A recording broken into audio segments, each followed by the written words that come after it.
क्या आपको भी लगता है दिल्ली से देहरादून के लिए 210 किलोमीटर का जो कंस्ट्रक्शन किया जा रहा है वो एक एक्सप्रेसवे है?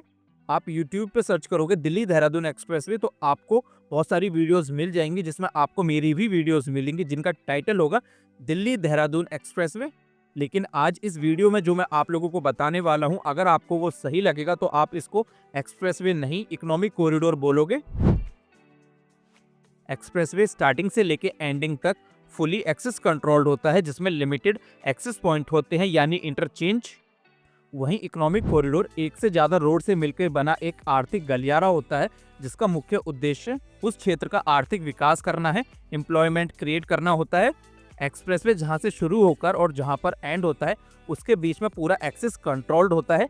स्टार्टिंग में जितनी लेन होती है उतनी ही प्रोजेक्ट के लास्ट में भी होती है।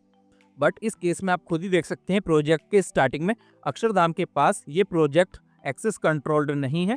तो मेरा सवाल है ये एक्सप्रेसवे कैसे हुआ? एक्चुअली रियलिटी में दिल्ली से देहरादून के लिए 210 किलोमीटर का जो कंस्ट्रक्शन किया जा रहा है वो एक इकोनॉमिक कॉरिडोर है। इसका कंस्ट्रक्शन 4 फेज में किया जा रहा है। फेज 1 अक्षरधाम टेम्पल के पास दिल्ली मेरठ एक्सप्रेसवे से शुरू होकर एंड होता है ईस्टर्न पेरिफेरल एक्सप्रेसवे के मवी कला इंटरचेंज पर। वहां से शुरू होता है इस इकोनॉमिक कॉरिडोर का फेज 2 जो 118 किलोमीटर का है, 6 लेन का होने वाला है और पूरा ग्रीनफील्ड और एक्सेस कंट्रोल्ड होने वाला है। ये फेज एंड होता है सहारनपुर बाईपास पर लखनौर गांव के पास में। वहां से 40 किलोमीटर का फेज 3 बनाया जा रहा है जो ब्राउनफील्ड अपग्रेड है। इसमें आपको हर लोकेशन पे 6 लेन देखने को नहीं मिलेगी और ये पूरी तरीके से एक्सेस कंट्रोल्ड भी नहीं होगा। फेज 3 एंड होता है गणेशपुर में। वहां से स्टार्टिंग होती है तकरीबन 20 किलोमीटर के फेज 4 की, जिसमें बनाया गया है 12 किलोमीटर का एलिवेटेड वाइल्ड लाइफ कॉरिडोर। इस फेज का मैक्सिमम हिस्सा एक्सेस कंट्रोल्ड है। तो ये है पूरा रोड मैप इस इकोनॉमिक कॉरिडोर का, जिसमें अक्षरधाम के पास ये एक्सेस कंट्रोल्ड नहीं है। सेम ईस्टर्न पेरिफेरल एक्सप्रेसवे के जंक्शन पर भी ये एक्सेस कंट्रोल्ड नहीं है। एक बात और, हमारे देश में जो भी एक्सप्रेसवे NHAI के द्वारा बनाए जा रहे हैं उनमें से मैक्सिमम को नेशनल एक्सप्रेसवे का नंबर मिला हुआ है। For example Ahmedabad Vadodara expressway है NE1, ईस्टर्न पेरिफेरल एक्सप्रेसवे है NE2, दिल्ली मेरठ एक्सप्रेसवे है NE3, दिल्ली मुंबई एक्सप्रेसवे है NE4। ये चारों एक्सप्रेसवे किसी इकोनॉमिक कॉरिडोर के पार्ट नहीं है, इसीलिए इनको नेशनल एक्सप्रेसवे का नंबर मिला हुआ है। बट यहाँ आप प्रोजेक्ट के स्टार्टिंग में देख सकते हो NHAI के द्वारा अप्रूवल के बाद में जो बोर्ड लगाया गया है उसके ऊपर लिखा हुआ है दिल्ली सहारनपुर देहरादून हाईवे, जो बिल्कुल सही बात है क्योंकि इस इकोनॉमिक कॉरिडोर का जो पहला हिस्सा है यानी 32 किलोमीटर का फेज 1 वो है नेशनल हाईवे 709B। ये नेशनल हाईवे तकरीबन 155 किलोमीटर का है जो अक्षरधाम से शुरू होकर लोनी, बागपत, बड़ौत, शामली होते हुए सहारनपुर तक जाता है। इस नेशनल हाईवे का स्टार्टिंग का 32 किलोमीटर आता है अब दिल्ली देहरादून इकोनॉमिक कॉरिडोर में। इसीलिए आप जब भी फेज 1 के ऊपर ड्राइव करोगे तो आपको NH नंबर देखने को मिलेगा नेशनल हाईवे 709B। ऐसे ही 2 ऑफिशियल डॉक्यूमेंट्स और मैं आप लोगों को दिखाता हूँ। पहला है NHAI का 2025 का कैलेंडर। इसमें भी आप देख सकते हो दिल्ली देहरादून इकोनॉमिक कॉरिडोर की जो फोटो यूज की गई है उसके नीचे क्या लिखा हुआ है, yes Delhi Dehradun economic corridor. दूसरा ऑफिशियल डॉक्यूमेंट है NHAI के द्वारा पोस्ट की गई ये फोटो, इसका आप कैप्शन देख सकते हो। इसमें भी लिखा हुआ है दिल्ली देहरादून इकोनॉमिक कॉरिडोर। एक डॉक्यूमेंट चलो और आप लोगों को मैं दिखा देता हूँ, ये है PIB की रिपोर्ट। इसमें भी आप देख सकते हो दिल्ली देहरादून इकोनॉमिक कॉरिडोर लिखा हुआ है। अब बात करते हैं फेज 2 की।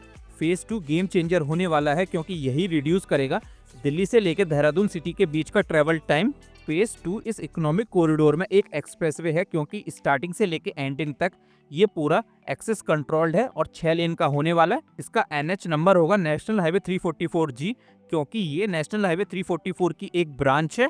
सहारनपुर बाईपास है नेशनल हाईवे 344, तो फेज 3 भी इसी नाम से जाना जाएगा।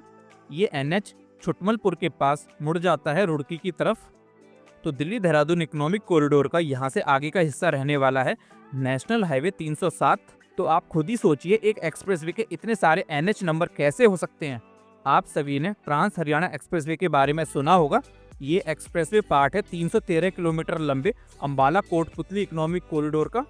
इस इकोनॉमिक कॉरिडोर का जो दूसरा हिस्सा है यानी जो दूसरी रोड है वो है ट्रांस हरियाणा एक्सप्रेसवे। इसको NH नंबर मिला है 152D। यहाँ पर NHAI के द्वारा जैसे नेशनल हाईवे 152D को एक नाम दिया गया है ट्रांस हरियाणा एक्सप्रेसवे, सेम वैसे ही दिल्ली देहरादून इकोनॉमिक कॉरिडोर में नेशनल हाईवे 344G को एक नाम देना चाहिए था ताकि लोगों को कन्फ्यूज़न नहीं होती। दिल्ली देहरादून इकोनॉमिक कॉरिडोर का फेज़ 1 और फेज़ 4 रेडी टू ओपन है। फेज़ 2 और फेज़ 3 की अपडेट जल्द ही आने वाली है मेरे चैनल पर। फेज़ 1 का कंस्ट्रक्शन 2 पैकेजेस में किया गया है। पैकेज 1 पर काम किया है गावर कंस्ट्रक्शन ने, यानी दिल्ली वाले पोर्शन पे। पैकेज 2 पे काम किया है सीगल इंडिया ने। मेरा इस पूरी वीडियो से यही मोटिव है कि कैसे एक छोटी सी कन्फ्यूज़न मिस इन्फॉर्मेशन को बढ़ावा देती है, एंड इसमें बहुत सारी क्रिएटर्स और मीडिया हाउसेस भी बिना रिसर्च किए मिस इन्फॉर्मेशन को और बढ़ावा देते रहते हैं। जब से मैंने इस प्रोजेक्ट पे डीपली काम करना स्टार्ट किया है तब से मैंने इस प्रोजेक्ट को एक्सप्रेसवे ना बोलकर इकोनॉमिक कॉरिडोर बोलना स्टार्ट कर दिया है। शायद बहुत सारे लोगों को लगे कि ये बात इतनी भी इम्पोर्टेंट नहीं है कि इस पे एक पूरी वीडियो ही बनाई जाए, पर मुझे लगता है कि हम सबको प्रॉपर रिसर्च करके ही वीडियो बनानी चाहिए एंड कभी भी मिस इन्फॉर्मेशन प्रमोट नहीं करनी चाहिए, क्योंकि इससे आम जनता में बेमतलब की कन्फ्यूजन एंड रॉन्ग इन्फॉर्मेशन फैलती है। उम्मीद करता हूँ आपको ये वीडियो पसंद आई होगी, और जो मैं आप लोगों को समझाना चाह रहा था कि ये एक एक्सप्रेसवे नहीं है बल्कि एक इकोनॉमिक कॉरिडोर है, उसका लॉजिक भी आप लोगों को समझ में आ गया होगा।